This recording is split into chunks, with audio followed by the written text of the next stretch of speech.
Yigit kishida ikkita imkon bo'ladi muammo yuzaga kelgan vaqtda.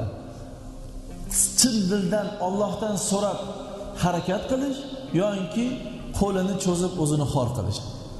Sahoba-i kiromlar birinchisini tanlaganlar. Birinchisini tanlab bozorga chiqqanlar. Ko'p sahobalar savdogar bo'ldi. Abdurrahmon ibn Avf hammamizga ibrat bo'ladigan, hammamizga, har bir mu'minga, har bir savdogar, har bir ko'chada bir savdo sotiq qiladigan, har birimizga ibrat bo'lgan zot. Bozorni ko'rsatmanga dedilar. Payg'ambarimiz alayhisolatu vassalom 10 ta odamni jannatga deb ketganlar. Demak, tijoratchilik, mol dunyoni ko'p bo'lishligi jannatdan to'smas ekan azizlar. Faqat uni shart-sharoitiga amal qilinsa. Abdurrahmon ibn Avf shunday zot bo'lganlar. Madina ahli Abdurrahmon ibn Avfning foydasi daromatiga o'zini sherik hisoblardi. O'zini sherik hisoblardi. Vafot qilayotganlarida 50 ming dinor kambag'allarga vasiyat qilganlar. 50 ming dinor juda katta pul bo'ladi bu. Va Badr g'azotida qatnashgan sahobalarga 400 dinordan vasiyat qoldirganlar. U qolgan merosi yana shuncha qolgan. Har bitta Badrda bor qatnashgan va tirik qolgan hozir yashayotgan sahobaga 400 dinordan vasiyat qilganlar.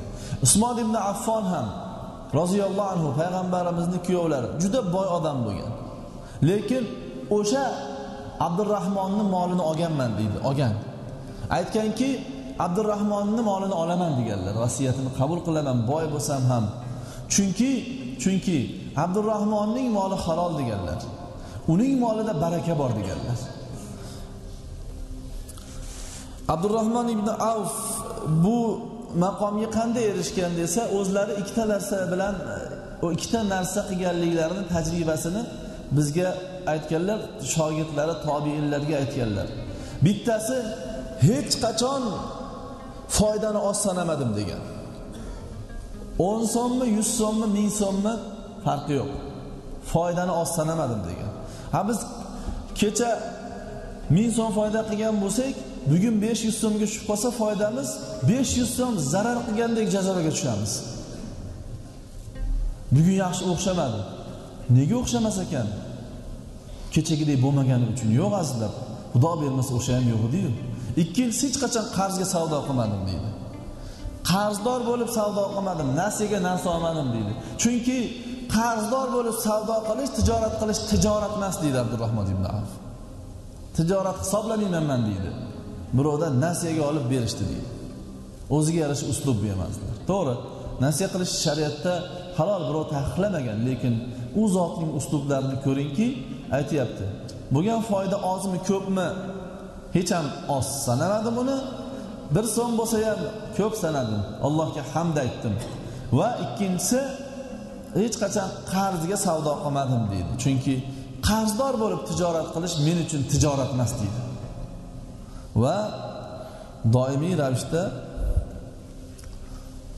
ravishda xayr sadaqotda bo'lganlar. Ummahatul mu'minin payg'ambarimizni ayollariga qancha molini ihson qilganlar. Boshqa aytganimizdek, Abdurrahmon ibn Avfning moli tuyalarda shaharga kirib keladigan bo'lsa, Madina ahli qo'limizga bugun foyda teyarkan deb o'ylagan. Bugun daromadimiz bo'larkan deb o'ylagan.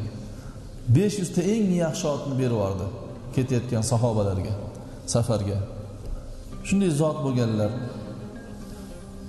Lekin biz bugun ularni havas qilamiz, lekin amal qilishga kelganda jal oqsash bor hammamizda ham.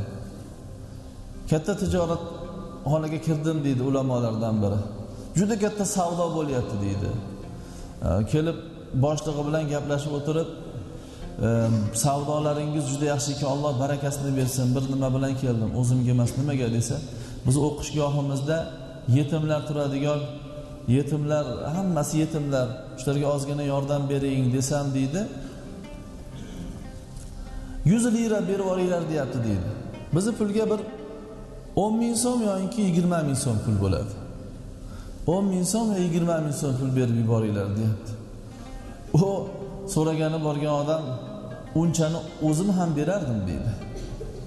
So'ragani borgan odam bu holatini qarab turib biladi. Shuning uchun 10 ming so'm berish kim uchundir katta nima bo'lishi mumkin. Hamma holiga qarab yashash kerak.